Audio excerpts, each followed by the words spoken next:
Sean bienvenidos al evento del día de hoy, día 1 de septiembre del año 2021, que inaugura nuestro ciclo de conferencias del noveno mes del año, mes de la patria en Chile, y que tiene una connotación muy importante por la calidad de nuestros panelistas.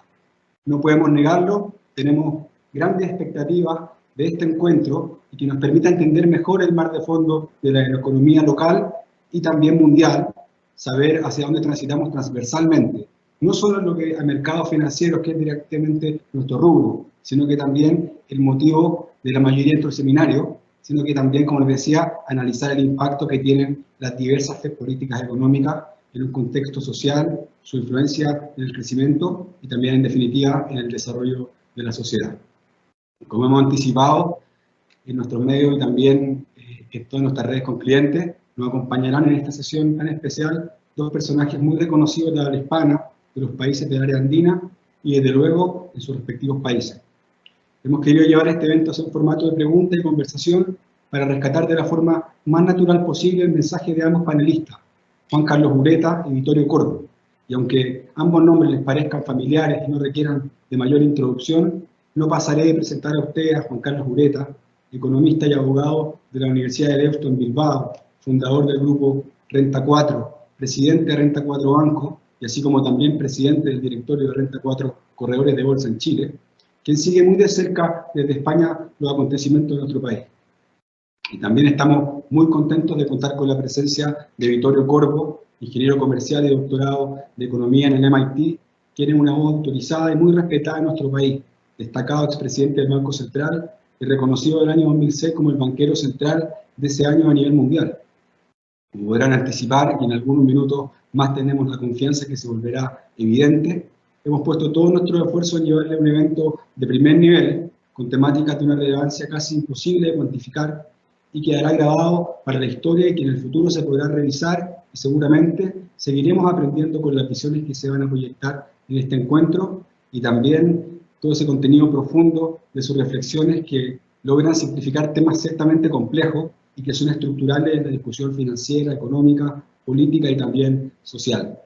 Algunas veces temas muy específicos y que no necesariamente son tratados en seminarios masivos como el del día que hoy somos parte.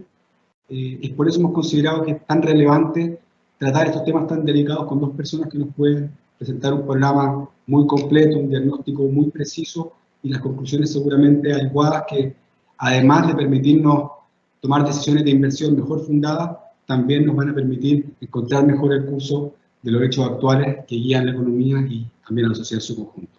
Así que bueno, ya el momento. Muy buenas tardes, Juan Carlos, allá en España, y muy buenos días, Vittorio, aquí en Chile. Muchas gracias por estar con nosotros en este nuevo ciclo que comienza el día de hoy. Comenzaremos con el primer tema y la primera pregunta relacionada al modelo de crecimiento económico de la última década. Por favor, Juan Carlos, aquí coméntanos respecto de si es sostenible a esta altura un modelo de crecimiento económico a largo plazo basado en deuda, o también piensas que existen síntomas de agotamiento de este modelo en cuanto a su capacidad de generar crecimiento a largo plazo y también que pueda ser una amenaza en los mercados de capital. Muchas gracias, Arturo. Buenos días a todos. Y en primer lugar agradecer a todos los que nos acompañan en este acto, con el que efectivamente empezamos septiembre y aquí en España, en Europa, pues empieza el curso político y económico después de las vacaciones habituales de agosto. Quiero también agradecer muy especialmente a Vittorio Corbo su presencia y su participación. Para nosotros, Vittorio, es un lujo escucharte, tenerte con nosotros, compartir algunas reflexiones. Bueno, comentabas, Arturo, las medidas que se han tomado y el endeudamiento.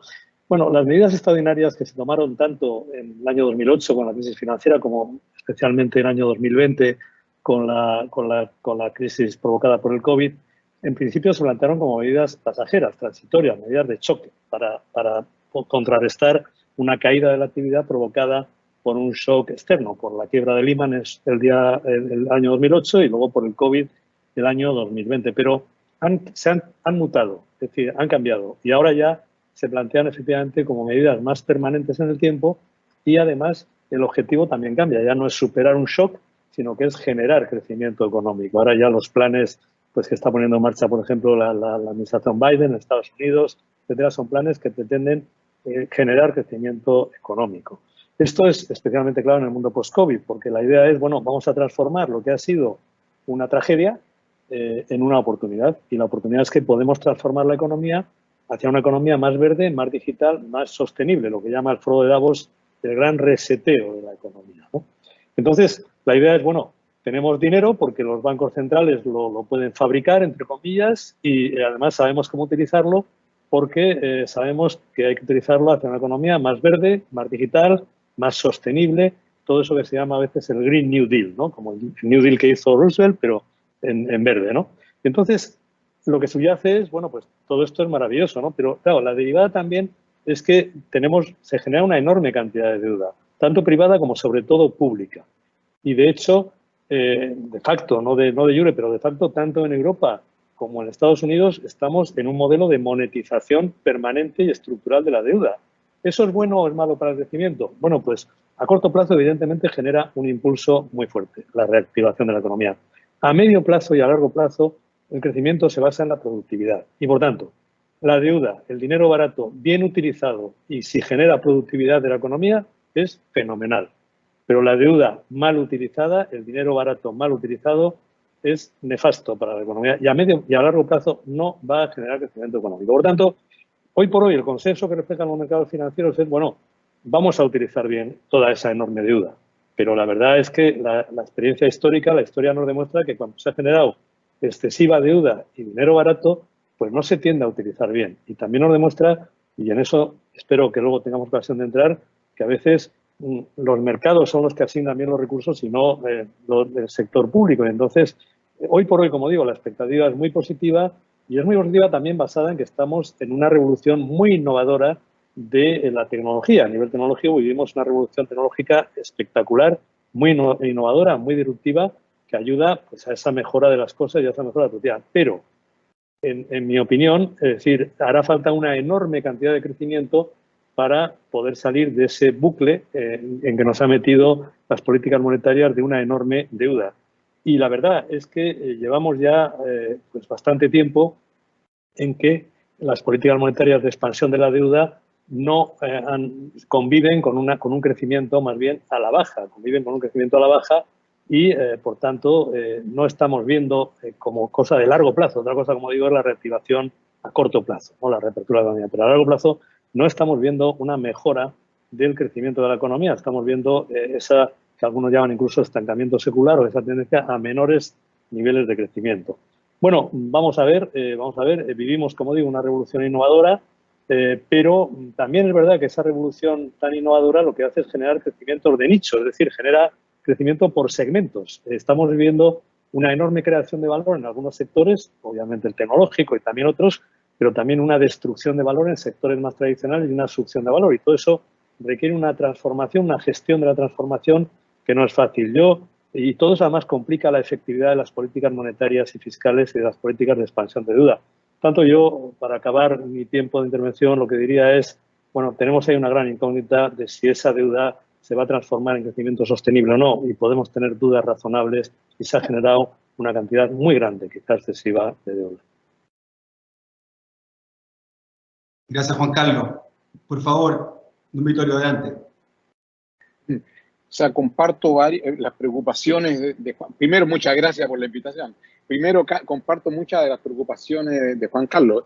O sea, estas políticas de estos años, como también se usó en la gran crisis financiera y antes en la Gran Depresión, no son políticas de crecimiento, sino que son políticas básicamente para estabilizar al paciente.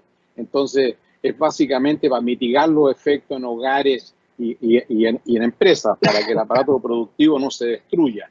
Pero para crecer hay que hacer el trabajo duro. O sea, la experiencia que tenemos en el mundo de los últimos 2000 años es que el crecimiento alto se da en periodos en los cuales se innova, en los cuales los derechos de propiedad están bien definidos para que la gente se pueda atrever. Entonces, el crecimiento a largo plazo, o sea, el mundo tuvo un ingreso per cápita constante prácticamente por 18 años, por 18 siglos.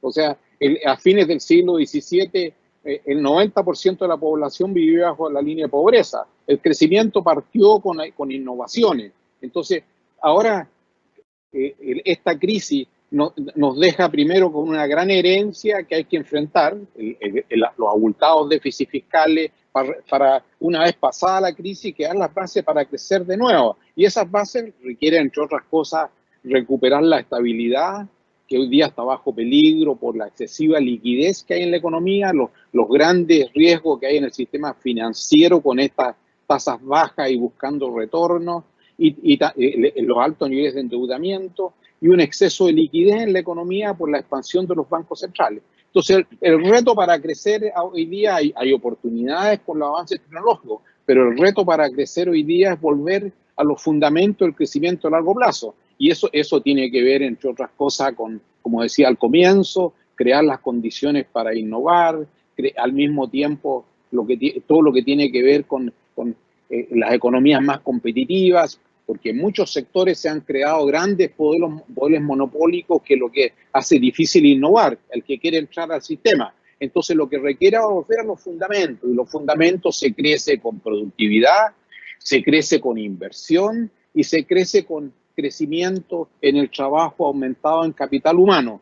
Esa tarea es la que hay que volver a ella. O sea, y yo creo de que pero primero, para volver a eso tenemos que ser capaces de enfrentar las herencias que han quedado, y esta herencia no va a ser fácil. Entre otras cosas, va a tener que haber una coordinación entre la política monetaria y fiscal para que esto sea articulado. Pues si todo el trabajo lo hace la política monetaria y no hace nada la política fiscal, vamos a tener tasas de interés muy altas o restricciones de liquidez que va a dificultar esta transición hacia el largo plazo.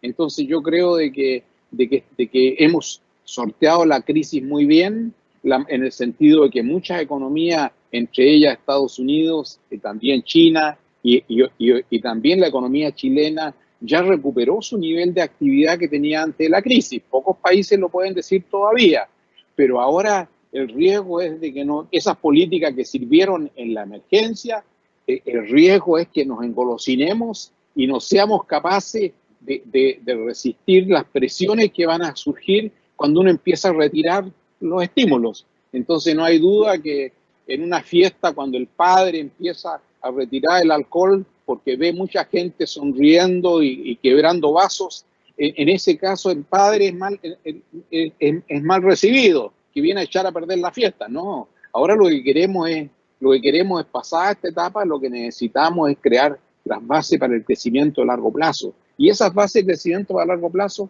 no se bajan por internet. Esas bases, como digo, hay que siempre protegerlas. Y para eso, para el crecimiento a largo plazo, se requieren instituciones, un buen sistema de regulación y supervisión del sistema financiero, se requiere una educación pública de calidad que permita, especialmente hoy día, más necesaria que nunca, porque las innovaciones requieren mucho capital humano. Y si no resolvemos ese problema, no solo nos vamos a quedar con la herencia de la crisis, sino vamos a quedar con la herencia de muchos desempleados que no tienen las capacidades para integrarse a las nuevas tecnologías. Con lo cual, si hoy día tenemos problemas de distribución de ingresos, van a ser mucho peor en 5, 10, 15 años más. Entonces, aparte que todavía nos quedan todos los problemas que tenemos que enfrentar como sociedad, entre ellos los medioambientales, donde no nos hemos preocupado de ellos por el hecho de que muchos de los daños al medio ambiente no están debidamente penalizados por el sistema tributario. Entonces yo creo que tenemos muchos problemas de crecimiento a largo plazo, pero eso no se hace con políticas monetarias y políticas fiscales expansivas, se hace con crear condiciones para el crecimiento a largo plazo. Muchas gracias. Muchas gracias a usted. Sigamos con el mismo tema, con el rol de los gobiernos y de los bancos centrales en el mundo post-COVID. Yo creo que hay un consenso importante respecto de lo que hablaba Juan Carlos y Vittorio, y también, como comentábamos recién, que hemos visto respuestas muy contundentes, tanto desde el punto de vista monetario como desde el punto de vista fiscal, a raíz ahora de la crisis del coronavirus, y las cuales las magnitudes han sido ostensiblemente mayores a las de la crisis subprime. Y eso nos podría estar diciendo que, al parecer, el rol de los gobiernos y los bancos centrales es cada vez más relevante en la economía, y que están en la estructura de esta economía. Entonces, la pregunta es la siguiente, y aquí comienza respondiendo don Vittorio, es cómo debiera evolucionar esta tendencia más intervencionista de parte de los entes centralizados. ¿Se ha perdido independencia entre los gobiernos de turno y los bancos centrales? O sea, eso siempre es un riesgo. En la emergencia, cuando hay un incendio, todos tienen que cooperar, no solo los bomberos, todos tienen que cooperar. Entonces, lo que tuvimos en el medio de la emergencia, ambos intervinieron bastante agresivamente para estabilizar la situación. Ahora, pastelero a tus pasteles. O sea, el Banco Central lo que tiene que preocuparse es crear un tremendo activo, y ese activo es la estabilidad. Entonces tiene que concentrarse en la estabilidad de precios y en la estabilidad financiera. Y para eso tiene dos instrumentos. Tiene un instrumento que es la política monetaria y un instrumento que tiene la regulación macrofinanciera. Ese es su trabajo. Pero no hay duda que como consecuencia de esta crisis, muchos creen que el Banco Central es el salvador para todos los problemas. Entonces hoy día el riesgo que tenemos, incluso en algunos países se le quieren agregar objetivos medioambientales, donde no tiene instrumentos, no tiene mangueras para apagar ese incendio, o sea, se va a distraer. Entonces yo creo que el reto ahora es volver a tu fundamento, que la autoridad fiscal se concentre primero, desde el punto de vista macro, en crear una situación, fortalecer la solvencia fiscal que se ha debilitado con esta crisis. Y segundo, tiene que concentrarse en establecer una estructura tributaria que se hace cargo de poner precios correctos a las externalidades, se hace cargo de los problemas de ayudarle a los grupos que requieren protección en sus niveles de ingreso para que sea una sociedad más justa. Esa es política fiscal macro y política fiscal micro. Usted tiene que volver a su fundamento. El reto grande que tenemos ahora es que va a haber mucha presión para que los bancos centrales sigan introduciendo alcohol en la fiesta. Va a haber mucha presión. Entonces ya la tuvimos en Estados Unidos con el gobierno de Trump, que le mandaba un tuit todos los días al presidente del Banco Central todo lo que tenía que hacer. Por suerte, Powell defendió muy bien la autonomía del Banco Central, y ahora va a venir la presión cuando empiece a volver a su trabajo fundamental el Banco Central. Pero no hay duda que eso es, los bancos centrales tienen que concentrarse ahora que la inflación baje en forma duradera. Entonces yo creo que eso es un reto. En América Latina, en el mundo desarrollado tenemos la ventaja que el Banco Central Europeo es bastante independiente por sus artículos de constitución. También la Reserva Federal es independiente, el Banco de Japón es independiente, el Banco de Inglaterra es independiente. Y en América Latina hay varios bancos centrales que han avanzado bastante en independencia. Hasta ahora el Banco Central chileno es un banco independiente y que va a hacer su trabajo. Ya hablaremos que ayer tomó una decisión en la dirección correcta, porque no hay duda que en este momento en Chile se requiere ir normalizando la política monetaria porque la economía está en una gran expansión. Entonces el Banco Central chileno está en esa dirección, el Banco Central de México es bastante independiente, el Banco Central de Colombia es independiente, y el Banco Central de Perú en menor medida porque no tiene la misma protección a su consejo que tienen los otros bancos centrales. Entonces yo creo de que en América Latina las condiciones están dadas para que cada uno haga su trabajo, que es la mejor contribución al crecimiento a largo plazo, que volvamos a crear la estabilidad y trabajemos en los problemas estructurales que afectan el crecimiento a largo plazo, pero eso no es para el Banco Central. El Banco Central, la principal contribución, mantener la estabilidad. Y esa contribución, mantener la estabilidad, es la mejor protección también de los pobres, porque los pobres son los que más sufren con la inflación, es el impuesto más regresivo que existe, porque gran parte de su ingreso es ingreso del trabajo y no tiene protección por inflación. En cambio, los grupos de altos ingresos también tienen una parte importante de su ingreso en patrimonio, y el patrimonio hay formas de protegerlo. Entonces yo creo que es un reto de aquí para adelante, pero espero que se focalice cada uno pastelero en tus pasteles. Perfecto. Juan Carlos, por favor, Coméntanos. Bueno, vamos a ver. Yo creo que al final venimos de estas dos crisis, de este inicio del siglo XXI, y en esas dos crisis ha habido un remedio que ha sido las políticas monetarias muy expansivas y ha funcionado bien. Por lo menos en el corto plazo ha funcionado bien porque las economías, pues, digamos, se han reactivado, ¿no? Y en ese sentido yo creo que es posible que hayamos sacado conclusiones erróneas de las dos últimas crisis. Es decir, es posible que ese rol de lo público, ese papel importante que ha jugado lo público, los bancos centrales, en menor medida, pero también algo los gobiernos, pues realmente nos hayan confundido. Y ahí estamos confundiendo lo que es una ayuda para ponerse de pie una vez que uno se ha dado un tropezón con lo que es realmente necesario para correr una carrera de largo plazo, que es otra cosa, ¿no? Entonces, los bancos centrales tienen hoy en día una tarea por delante, a mi modo de ver, muy complicada, y la tienen porque les hemos pedido cosas que probablemente van más allá de lo razonable. Los bancos centrales han soportado todo el peso de la economía de esta última década, en Europa incluso el Banco Central Europeo, que es verdad, como decía Vittorio, que es independiente por estatutos, pero también es verdad que el Banco Central Europeo a partir del año 2011 asume una responsabilidad como es, digamos, comprimir las primas de riesgo para poder hacer viable el euro, que es una responsabilidad que le ha generado de facto una enorme dependencia de sí mismo. Es decir, se han metido en un bucle que es muy complicado salir de él, ¿no? Entonces, lo que quiero decir es que los bancos centrales tienen ante sí una misión casi imposible, que es volver a una cierta normalidad monetaria y a una cierta estabilidad monetaria tras muchos años de políticas extraordinarias, se quiere de políticas anormales, por decir así, en términos, digamos, de lo que es la política monetaria ortodoxa, ¿no? Y se van a ver confrontados con la necesidad de hacerlo, ya sea por motivos de estabilidad de precios y ya sea por motivos de estabilidad financiera.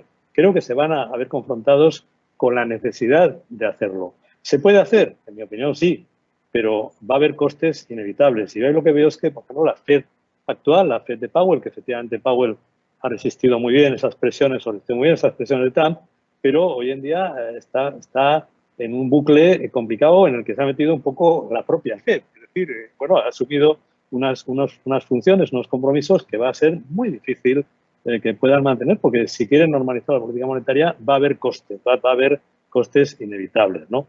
Yo aquí lo que me gusta, y efectivamente los bancos centrales, como recordaba Vittorio, corren el riesgo no solo de perder su independencia de facto, sino también de perder foco, porque claro, cuando le metes al Banco Central en tener que asumir el cambio medioambiental o tener que asumir, en el caso europeo, la estabilidad, el euro, como, es decir, es muy complicado. Le sacas un poco de esas funciones que tan acertadamente pues, se comentaba Vittorio, que son sus funciones esenciales y fundamentales, ¿no? Aquí lo que me gustaría recordar es que tendemos a confundir dinero con riqueza, ¿no? Dice, bueno, si tú creas dinero, creas riqueza. Pues no. Si tú creas dinero, creas un instrumento para generar riqueza. Y si lo utilizas bien, genera riqueza. Y si lo utilizas mal, no genera riqueza. Al revés, genera destrucción de riqueza. Entonces, el Banco Central genera dinero y organiza y es responsable de la estabilidad monetaria y del valor del dinero y de la estabilidad financiera. Pero crear dinero no es crear riqueza. Es crear un instrumento maravilloso para crear riqueza, pero nada más. Entonces, también un apunte en el breve tiempo que me queda a lo que decía Vittorio. Bueno, es que además hay que complementar las políticas monetarias con las fiscales. Y digo, totalmente de acuerdo, pero es que además las políticas fiscales, no con cualquier política fiscal, con políticas fiscales de gastar e invertir el dinero bien. Es decir, no basta decir yo creo dinero y luego que el gobierno lo utilice mal, como pasa con algunos gobiernos europeos. Estamos viendo, el Banco Central Europeo está de facto, está generando una política de facto, digo, no de jure, de financiación de los tesoros públicos o de ayuda, por lo menos, a la financiación de los tesoros públicos. Esa es una realidad que creo que es un hecho objetivo poco discutible. No entro a valorarlo y seguramente era necesario y no critico en absoluto al Banco Central Europeo, en absoluto, simplemente describo. Pero ¿qué ocurre? Que luego cada gobierno, cada país europeo, bueno, pues tiene autonomía para sus políticas porque han sido elegidos democráticamente en cada país y ahí se genera una especie como de asimetría, ¿no? Es decir, bueno, yo te ayudo a financiarte, pero luego no te exijo. Entonces hay una, bueno, ya sé que hay algunos mecanismos para corregir eso, pero hay algo que como que no casa bien, ¿no? Entonces yo insisto, no solamente es complementar las políticas monetarias con las fiscales, que además luego se gaste bien. Eso creo que es el gran reto y espero que podamos entrar en el papel que pueden jugar los mercados, ¿no? Pues no, y yo por eso digo, los bancos centrales no tienen ninguna culpa, es decir, les hemos exigido algo que era tremendo, ¿no? Y es asumir una responsabilidad enorme. la han cogido, la han tomado, pero ahora están metidos en ese bucle en que yo creo que tiene una visión muy complicada. Muchas gracias, Juan Carlos. Muchas gracias, Vittorio, también por las respuestas. Nos estamos dando cuenta realmente que empezamos con todo muy en línea con lo que esperábamos. Y ahora vamos con el tercer bloque respecto del capitalismo consciente. Una de las principales características desde el punto de vista empresarial en el mundo post-COVID es el rol social que juegan las empresas y también su forma de contribuir al bienestar general. Eso ha quedado también un poco demostrado luego de la última crisis. Pero ¿cómo debería ser la relación entre el Estado y el mercado en una sociedad moderna? Y en particular, como les decía anteriormente, ¿cómo debería ser el rol social de las empresas en el mundo post-COVID? Comienza respondiendo Juan Carlos Ureta.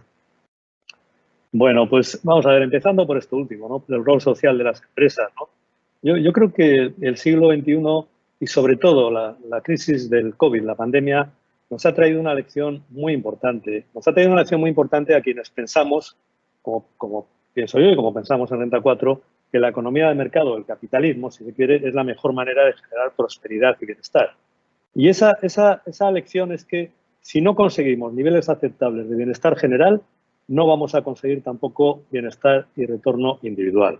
Es decir, tradicionalmente la idea que ya explicó Adam Smith, un poco el padre del pensamiento económico liberal clásico, era decir, bueno, si tú persigues tu interés particular, tú también vas a conseguir interés general. Ahora, yo creo que el siglo XXI nos ha traído una lección diferente, es decir, si no consigues bienestar general, no vas a conseguir un bienestar y un retorno particular. Si el mundo va mal, tú no vas a tener beneficios. Y eso es lo que algunos llaman el capitalismo consciente. Y ahí el rol de la empresa es incorporar a la empresa no solo su interés particular de su beneficio, sino un cierto interés general, porque si al país, a la economía, le va bien, también a esa empresa le va a ir bien. Y si no, no. Eso ya lo descubrió hace muchos años pues Henry Ford, ¿no? Con su famoso modelo Forte. Decía, bueno, si yo pago bien a mis... por lo menos me pueden comprar un coche, entonces genero amplio mercado, ¿no? Y eso es un poco el capitalismo consciente, ¿no? Entonces, conectando con eso, me gustaría específicamente aludir a los mercados de capitales y a su función, ¿no? Yo creo que los mercados de capitales, los mercados financieros, tienen, y aludiendo un poco ya a lo que decía el mercado-estado, ¿no? Yo creo que los mercados en general se ha demostrado como el mejor o el menos malo, como diría Churchill, el mejor mecanismo de asignación de recursos en la economía para generar prosperidad. Yo creo que se ha demostrado, tenemos muchos ejemplos, la Rusia soviética, muchísimos que demuestran que la economía planificada, en términos de generación de riqueza, no hablamos ahora de distribución, es peor que la economía de mercado. El mercado asigna bien los recursos. Y por eso creo que es muy importante que se deje a los mercados financieros asignar recursos. Ahora lo que estamos viendo en los mercados financieros y en las bolsas son como dos situaciones un poco contrapuestas, ¿no? Por un lado, claramente en el mundo de la inversión estamos apostando toda la industria de la inversión por hacer inversión responsable, por hacer inversión constructiva, por hacer inversión vinculada a esas grandes finalidades del ESG, es decir, el medio ambiente, lo social, el governance, ¿no? Por lo que hemos dicho al principio, si no consigo que el mundo vaya bien, yo tampoco voy a ir. Entonces, de alguna manera, eso es una parte muy positiva y la industria de inversiones, la industria de inversiones a la que Renta 4 forma parte, pues realmente tiene esa función y ese objetivo y eso está muy bien, ¿no? Esa es la mejor función de los mercados de capitales. El Nasdaq ha demostrado que hoy en día no existiría el smartphone, no existirían empresas tecnológicas como las grandes empresas que existen si no hubiera habido la bolsa Nasdaq, ¿no? Pero o no habría las vacunas si no hubiera habido una bolsa que ha financiado a esas empresas que han generado las vacunas en muy poco tiempo, ¿no? Pero, sin embargo, y por tanto, es muy positivo que los mercados de capitales se orienten a la ESG y a la inversión constructiva. Pero el problema es que los mercados de capitales hoy en día están muy intervenidos, precisamente por las políticas monetarias de las que ya hemos hablado.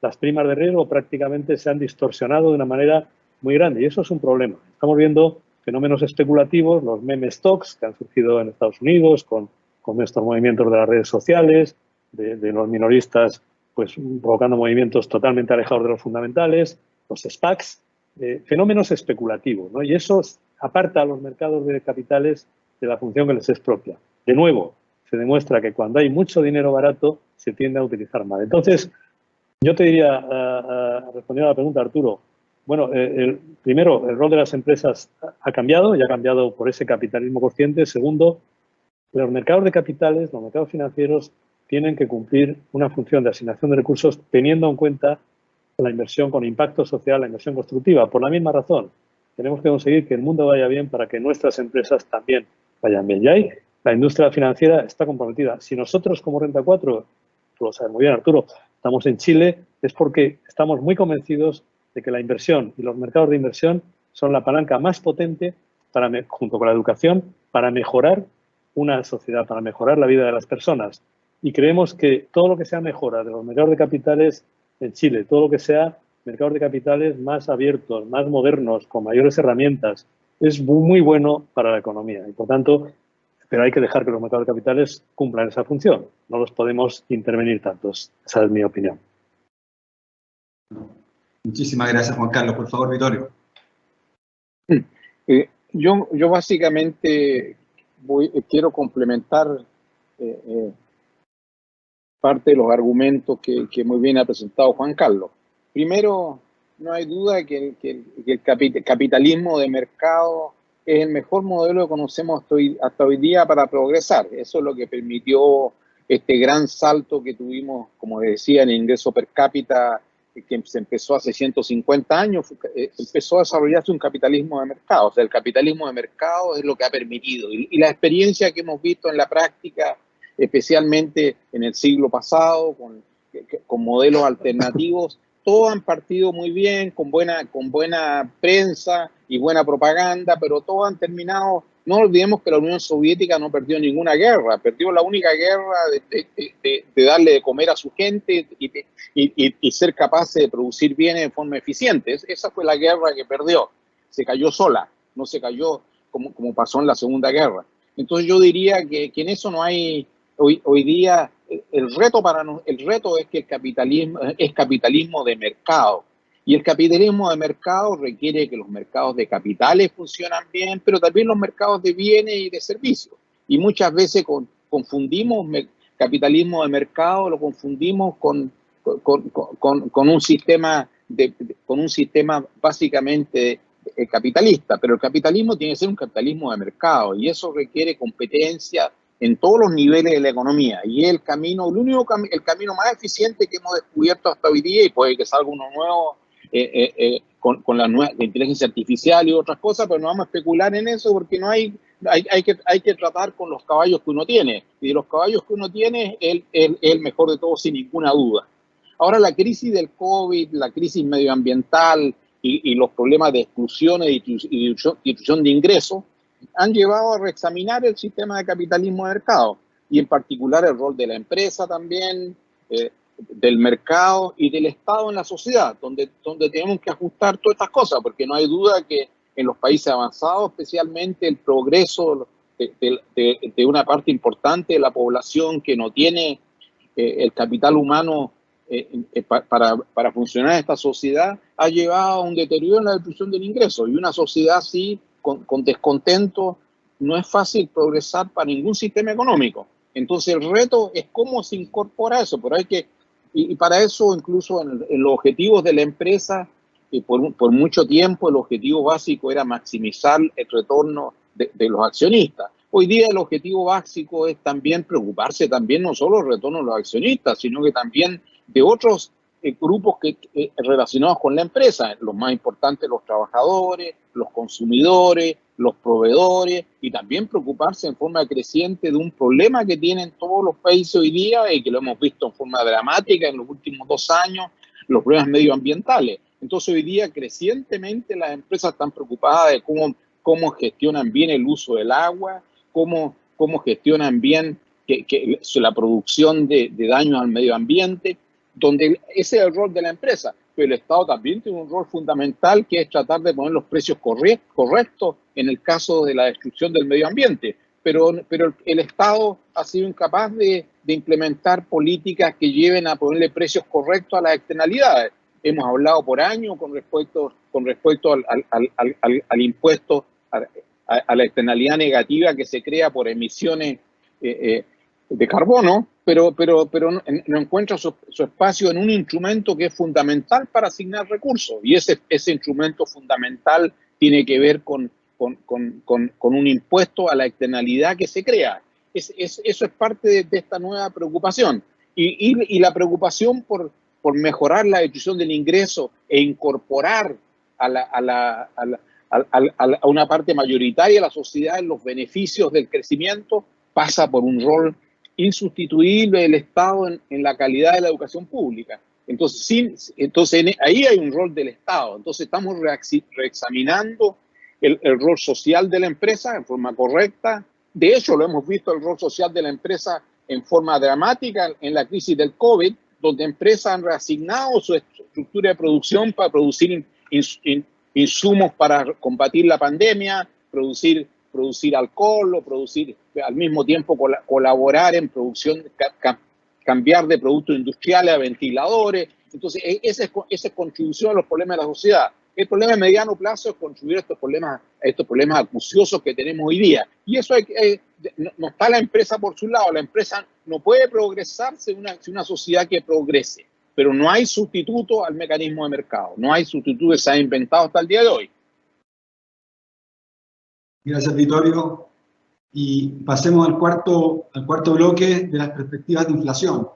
Sabemos que se buscó durante la década pasada, principalmente a través de la depreciación de las monedas, que se conoció como la guerra de las divisas. Y el objetivo ahí era volverse más competitivo en los mercados internacionales. Pero, como dice el refrán, cuidado con lo que se desea. En estos momentos la inflación anualizada en Estados Unidos es de un 5,4%, más que duplica el objetivo del 2%, y además el ritmo va creciendo. Ante esta evidencia, la Fed ha sostenido que la inflación es transitoria, y en el caso local, el día de ayer vimos que el Banco Central subió 75 puntos base la tasa de política monetaria, llegando al 1,5%, y que es la mayor alza en 20 años. Eso envió señales claras de querer detener el proceso inflacionario producto de la mayor cantidad de dinero en la economía. Entonces, ¿cuál sería la pregunta? Y comenzaría respondiendo Vittorio Corbo. ¿Piensan que la inflación seguirá escalando? Y en particular, ¿sería una preocupación para Chile? Gracias.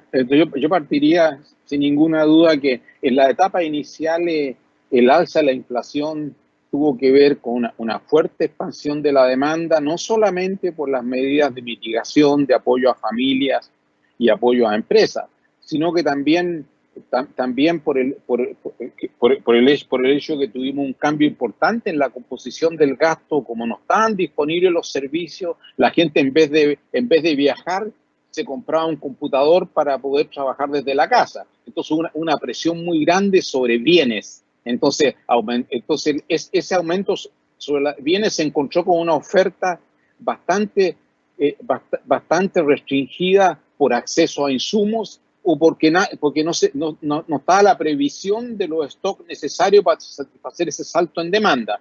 Entonces, inicialmente fue un problema básicamente concentrado en bienes, que al mismo tiempo se exacerbó por los accesos a productos importados, con los problemas que tuvimos atascos en los puertos, especialmente en Asia del Este, en China y en Asia del Este, que son importantes proveedores de bienes. Entonces, ese fue el salto inicial. Pero hoy día claramente estamos en una situación en la cual en muchos países la política monetaria y fiscal es extremadamente expansiva para el momento en que estamos, donde las economías ya se han recuperado, donde Estados Unidos, como les decía, un caso en la misma dirección.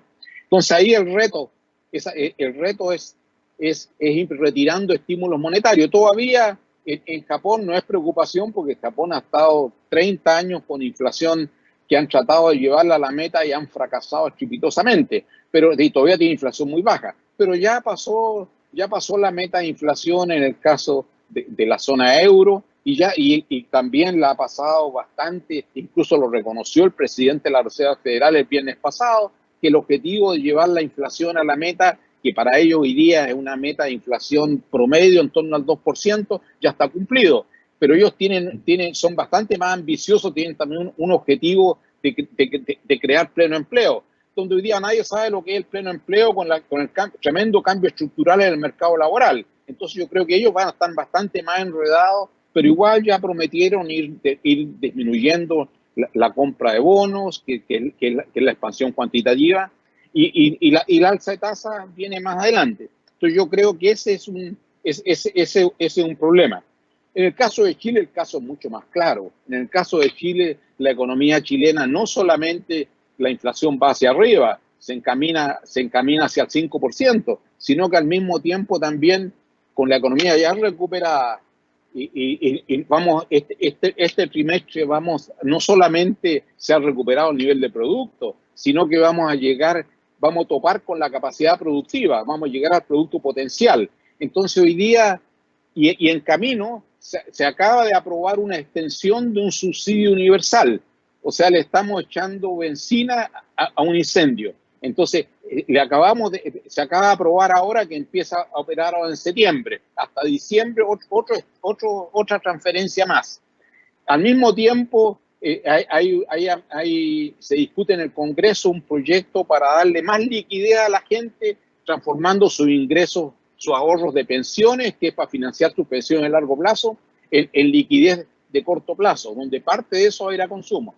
Entonces en Chile alguien tenía que ponerse serio y el Banco Central, su trabajo y un gran activo y la tremenda protección a los pobres es evitar que este desborde transitorio de la inflación se transforme en algo más permanente. Entonces en Chile era un caso de texto, que la política monetaria con una tasa de política de 0,50, o sea, medio punto porcentual nominal que teníamos hasta ayer, esa no era para esta realidad, era muy necesaria cuando el paciente estaba en cuidado intensivo, pero no hoy día que el paciente ya estamos próximos a darlo de alta y ya estamos llegando a la capacidad.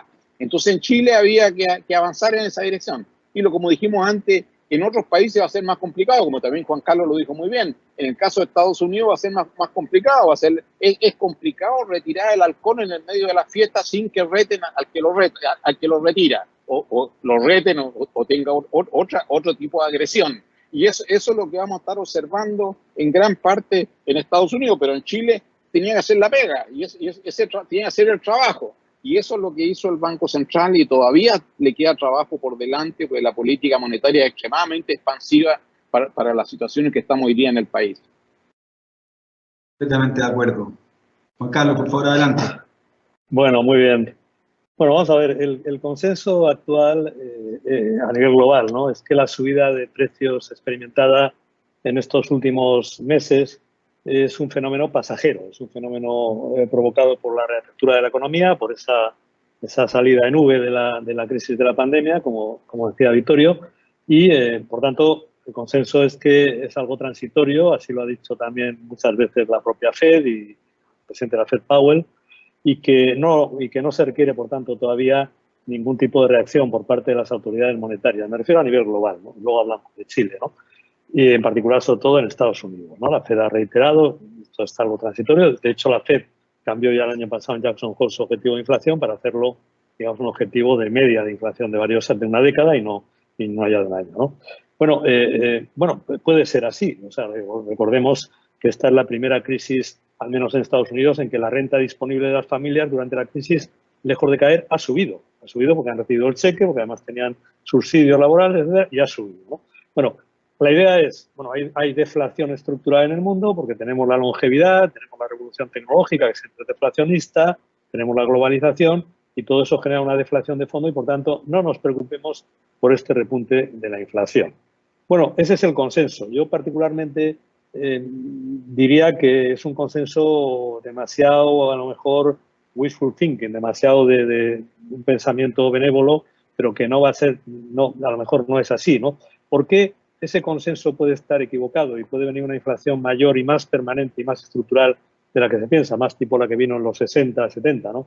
Por varios motivos, ¿no? Primero, es que la persistencia en la subida de precios puede generar, y yo creo que va a generar, efectos de segunda vuelta, es decir, subidas de salarios. Al final, todos estos años los salarios se han mantenido bastante bajos, sobre todo en Estados Unidos y en Europa. Se han mantenido muy bajos. Entonces, ahora mismo, las personas que reciben un salario que se ha mantenido prácticamente sin tocar los últimos años porque no había inflación y ahora ven que hay inflación, van a empezar a pedir más salario. Y lo estamos viendo ya, por ejemplo, en el sector financiero claramente, pero se va a ver en otros sectores. La gente joven va a querer cobrar más porque no puede cobrar tampoco como está cobrando cuando sobre todo si la inflación sube. Por tanto, efectos de segunda vuelta. El segundo tema es China. China ha dejado de ser un exportador de deflación. Ya no es exportador de deflación. Quizá todavía no se pueda decir que contribuye a la inflación, pero ya no es un exportador de deflación.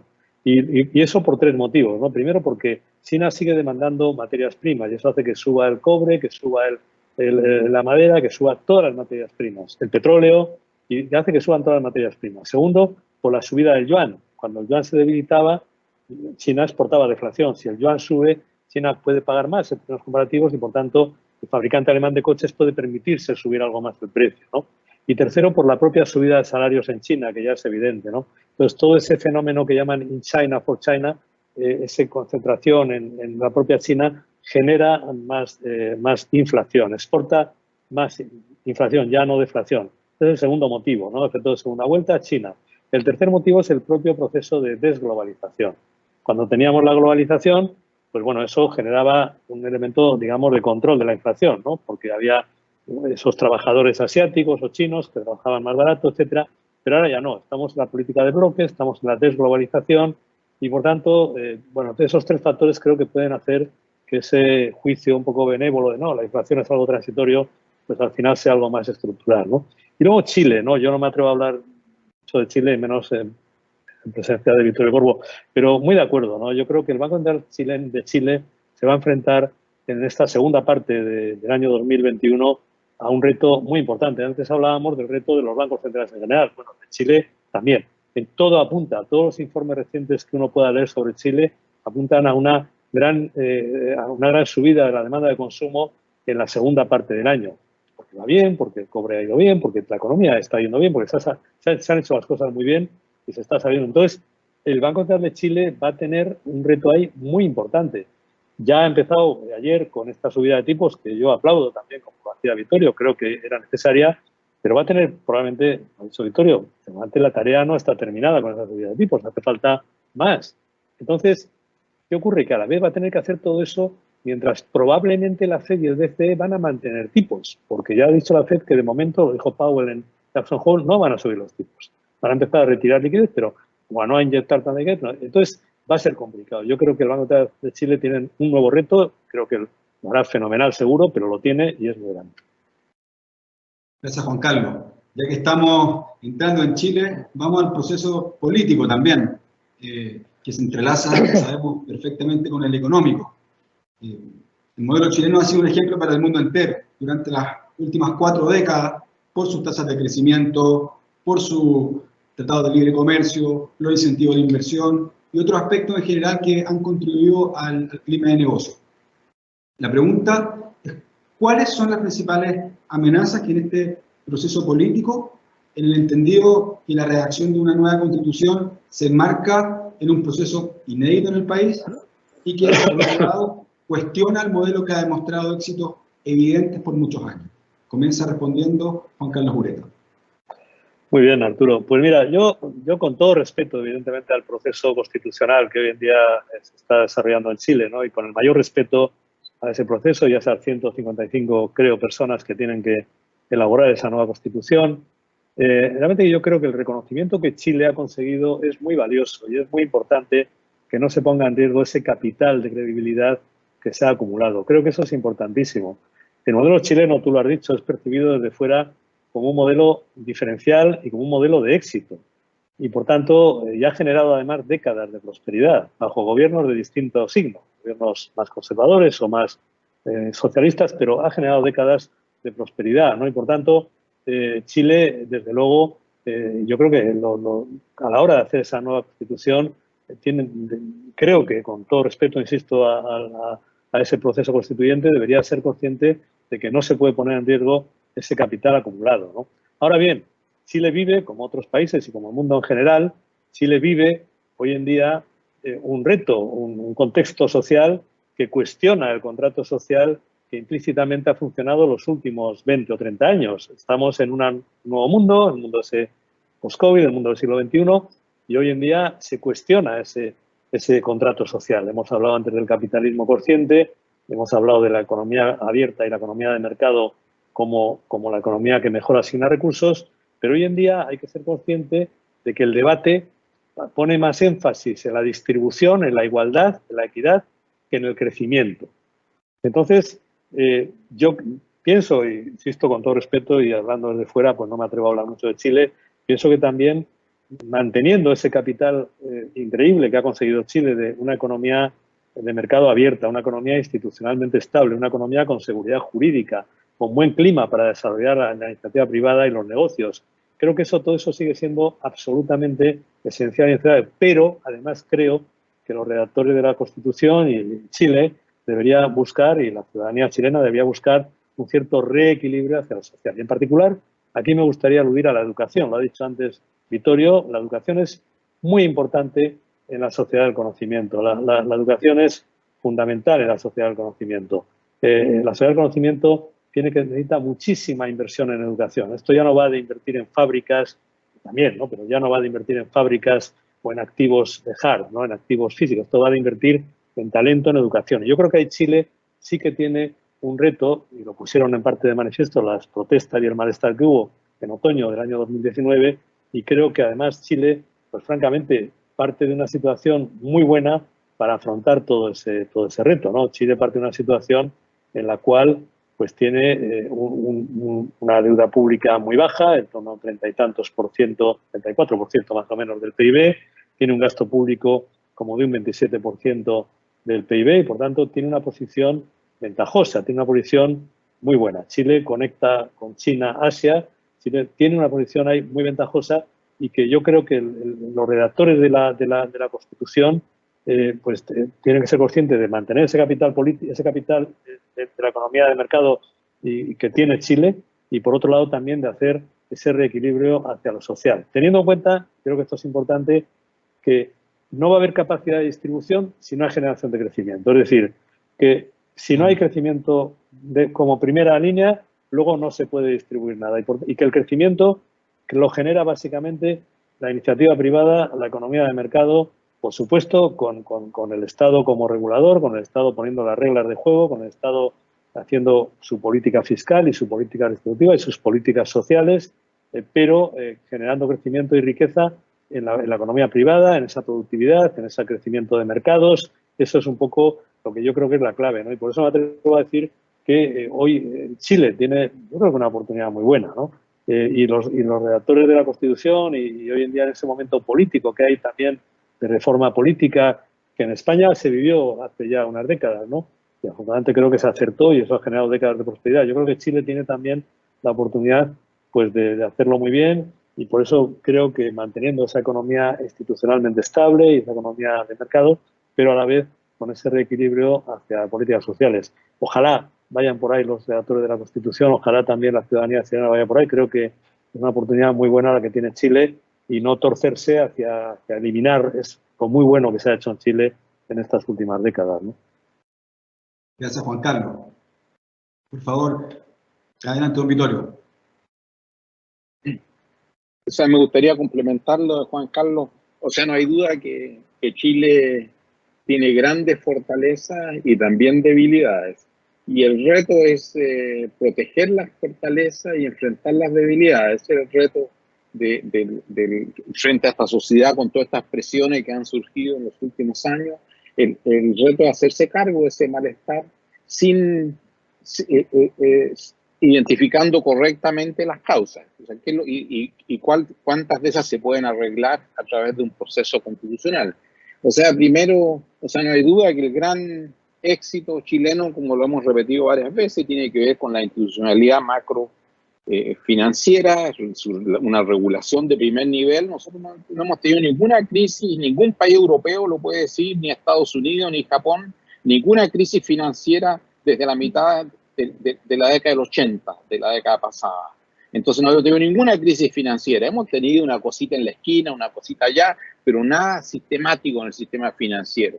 Porque tenemos una regulación, aprendimos cuando uno se quema con leche se arranca cuando ve una vaca. Nosotros tuvimos una gran crisis a comienzos de los 80. Cuando subió la tasa agresivamente la Reserva Federal, nos pilló a todos cantando en la micro.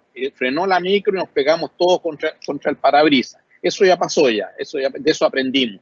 Entonces yo creo que esas son las fortalezas, la estabilidad, una apertura externa, una economía muy abierta que nos ha permitido beneficiarnos de las ideas que vienen con el comercio internacional, la especialización, y eso ha tenido grandes efectos en nuestro crecimiento a largo plazo. Mercados relativamente competitivos y muchos de ellos hay que perfeccionarlos.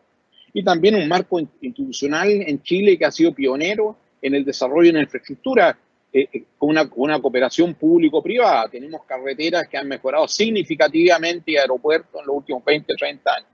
Pero lamentablemente el crecimiento disminuyó en los últimos años y eso creó malestar. Y también nos fuimos capaces de atender las demandas de las clases medias y medias bajas por gozar mejor de los frutos del crecimiento. Todo lo que tuvo que ver en ese caso, todo lo que tuvo que ver con avanzar en educación pública, especialmente en calidad. Confundimos mucho cantidad con calidad. Nos llenábamos la boca que muchas eran primeras generaciones en universidades, pero no nos preocupamos de ver si eran universidades o colegios donde se estaban educando. Entonces, claramente hay problemas en educación que frustra a la población, hay problemas en la atención de salud, donde te dicen que la operación la puedes tener, pero tiene una lista de espera de 1 año y medio. O sea, la salud pública, tenemos problemas pendientes. Tenemos problemas pendientes en lo que es previsión, donde la clase media y media baja se da cuenta que ha contribuido a la previsión, pero su pensión va a ser una pensión muy baja. Todos esos problemas los conocíamos, estaban en todas las encuestas, pero el sistema político muy fragmentado no fue capaz de articular soluciones y seguimos discutiendo. Hubo una comisión de pensiones del año 2005, presidida por Mario Marcel, el actual presidente del Banco Central. Estoy hablando del 2005. Muchas de las recomendaciones están en el mismo papel. Hubo otra después, donde la presidió David Bravo. Sus propuestas están todavía durmiendo el sueño de los justos. Entonces tenemos problemas grandes de fragmentación política que ha hecho difícil avanzar en resolver los problemas del país. Y ahí está el problema. Entonces el reto hoy día para la convención es construir sobre las bases y preocuparnos dónde están los problemas. Debiera abocarse a resolver los problemas políticos, gobernabilidad, reducción de la fragmentación política, explicitar derechos sociales y dejarlo a los gobiernos de turno, darle un horizonte y un objetivo, y que los gobiernos de turno, de acuerdo a las capacidades que tengan y al respaldo que tengan, se hagan cargo de resolverlo. Entonces, para eso va a servir explicitar derechos sociales, pero no olvidar, como también decía muy bien Juan Carlos, que sin crecimiento el resto es música. O sea, eso hay que financiarlo. Y la forma de financiarlo es con crecimiento. El crecimiento es lo que va a permitir eso. Ese modelo, digo, fue muy exitoso. Y entre otras cosas, Chile pasó de estar en el lugar 6º en América Latina en indicadores a ser el primero. Pero no solamente en ingreso per cápita, sino también en capital humano, pasando a muchos países que nosotros los mirábamos hacia arriba. Era como ir a Europa, ir a algunos otros países en la región que hoy día esos países han quedado atrás. Y eso lo hizo posible este modelo. Y también mejoró la distribución del ingreso, pero no de acuerdo a lo que esperaba la población. La distribución del ingreso ha mejorado significativamente en los últimos 30 años, pero todavía sigue siendo muy desigual. Pero ahí lo que se requiere es educación pública de calidad, educación pública de calidad y educación pública de calidad. Gracias. Muchas gracias a ambos. Creo que hemos tenido un diagnóstico del proceso político en Chile muy completo. Y vamos a la última pregunta del seminario, también respecto de Chile y los desafíos en este mundo post-COVID. El país ha sorprendido y ha salido de un año con un crecimiento negativo. El 2020 vimos un 5,8% negativo y probablemente va a crecer este año un 9%. Por otro lado, hemos visto preocupación por las expectativas de crecimiento de los años que vienen, 2022, 2023 y así en adelante, justamente por el mayor endeudamiento y el estancamiento de la inversión que ya está desde el año 2015. Entonces, la pregunta sería la siguiente. ¿Cómo es la posición actual de Chile para los próximos años? ¿Cuáles consideran que son sus principales desafíos en un mundo con tendencias a la deglobalización y también a la economía de bloque? Aquí comienza respondiendo Vittorio Córdoba. O sea, primero no hay duda que en el mundo post-COVID estamos viendo en el mundo un aumento en nacionalismo, más protección, estamos viendo incluso cambios muy relevantes en nuestro principal socio comercial, que es China, donde el gobierno está tomando cada vez más control de la economía. Entonces son riesgos, porque es el principal mercado nuestro. Pero no hay duda, Chile tiene la ventaja de que en forma temprana se dio cuenta de la importancia de estar abierto a todo el mundo.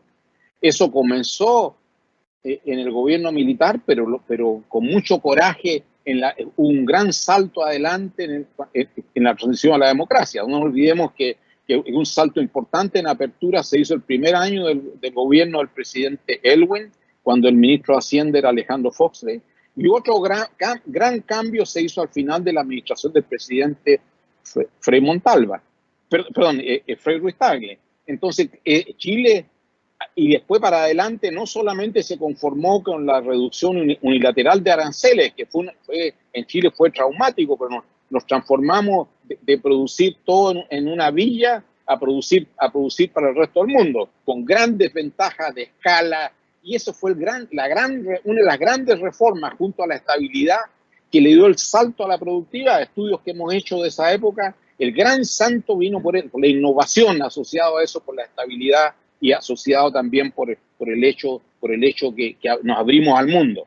Entonces hoy día, con estos acuerdos que tenemos, hemos perfeccionado un montón este ingreso al resto del mundo. Entonces no hay que tener los huevos en un solo canasto, entonces estamos muy diversificados. Por eso yo encuentro que es un error el chileno de que se nos dio la oportunidad y fuimos los negociadores del TPP-11, que era un acuerdo en el cual con países que nos interesan mucho, Chile, Australia, Canadá, México, Japón, Malasia, Nueva Zelanda, Singapur, entre otros, y nosotros no lo hemos firmado todavía, y Chile fue uno de los primeros signatarios, y ese acuerdo ya entró en vigor, y como no estamos nosotros incorporados todavía, estamos perdiendo la calidad del acceso que tenemos a esos países, porque hay acceso preferente con este. Entonces, hoy día no es el momento para dispararse en los pies.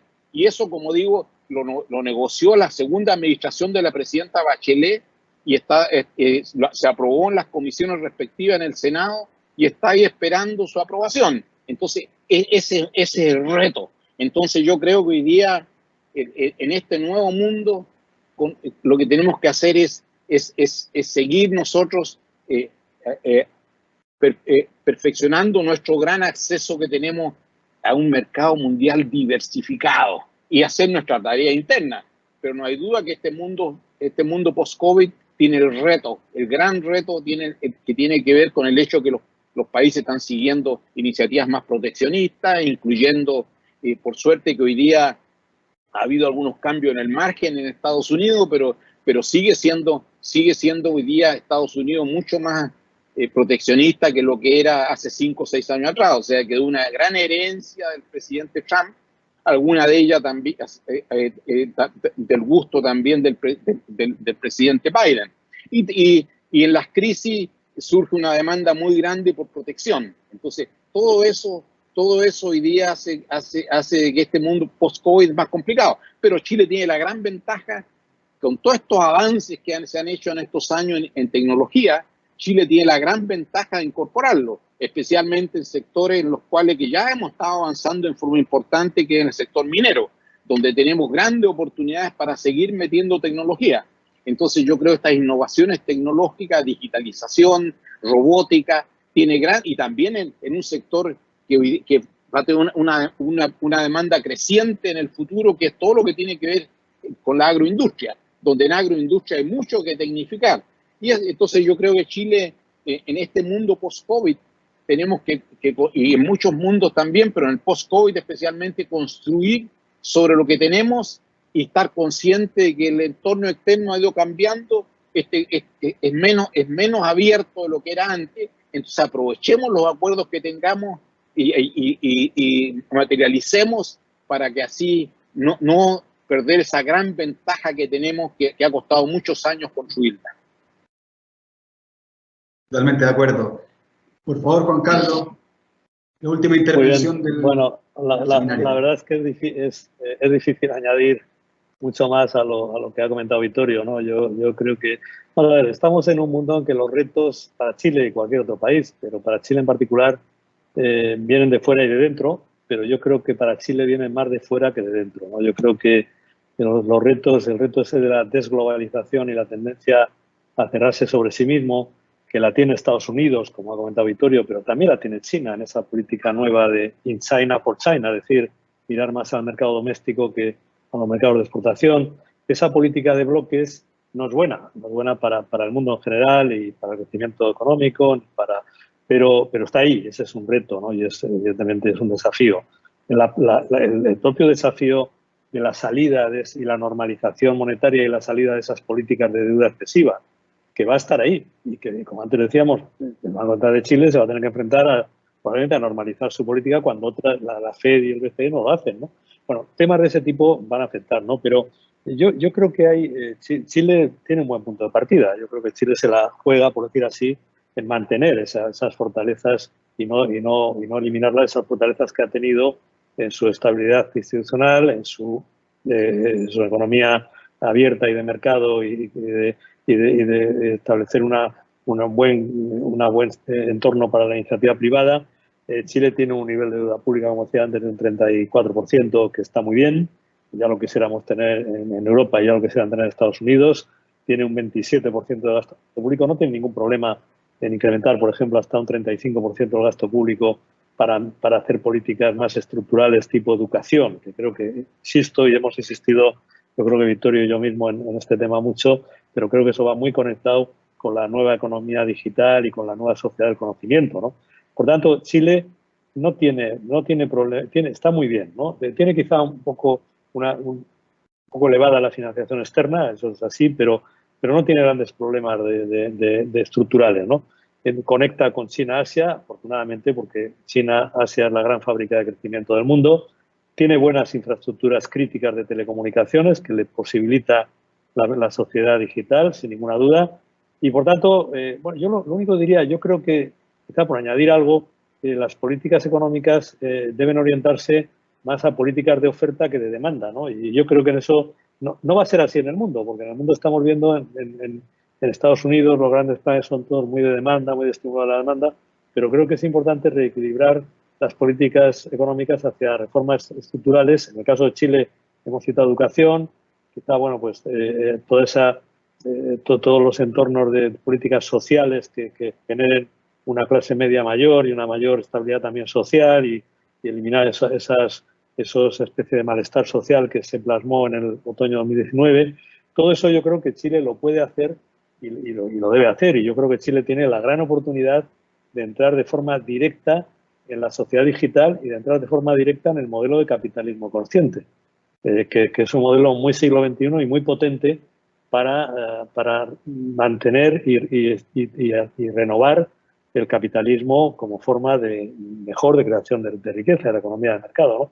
Por lo tanto, yo diría que hay, en ese sentido, incidiría mucho en la educación como reto que tiene Chile, incidiría también mucho en los mercados de capitales, ¿no? Yo no quiero aquí hacer publicidad o que se crea pero que de verdad creo que el potencial de los mercados de inversión, el generar mercados de inversión eficientes, profundos, en las que la inversión y el ahorro confíe en invertir para el país, en este caso para Chile. La educación y la inversión son los dos pilares que realmente generan crecimiento económico de largo plazo, porque generan productividad y generan mayores mercados, y eso es lo que yo creo que es lo importante, ¿no? Entonces, inversión y educación. Y yo creo que hay los mercados financieros, los mercados de inversión, seguirlos mejorando, seguirlos ampliando, seguir dando instrumentos de cauce del ahorro. Sé que ha habido ahí un cierto paso atrás con estos retornos de los fondos de pensiones, con una cierta descapitalización del sistema, pero bueno, entiendo que es una medida transitoria, una medida coyuntural. Pero en general todo lo que es fomentar esos mercados de ahorro e inversión creo que es enormemente positivo, ¿no? Y yo creo que ese es un poco el reto, pero insisto, los retos vienen de fuera, los retos son de lo que va a pasar un poco en la economía global, y creo que ahí Chile parte de una buena posición, una muy buena posición. Bueno, con esta intervención hemos llegado al fin de nuestro webinario de hoy. Queremos agradecer profundamente a Juan Carlos Ureta, a Vittorio Corvo, por habernos acompañado el día de hoy. Estoy seguro, y estamos seguros como equipo, que ha sido una conversación muy rica y que seguramente va a marcar un hito también dentro de las conversaciones en el público en general. Así que tengan un muy buen día, un muy buen mes de septiembre y nos vemos en la próxima. Muchísimas gracias. Gracias. Gracias, gracias. Gracias.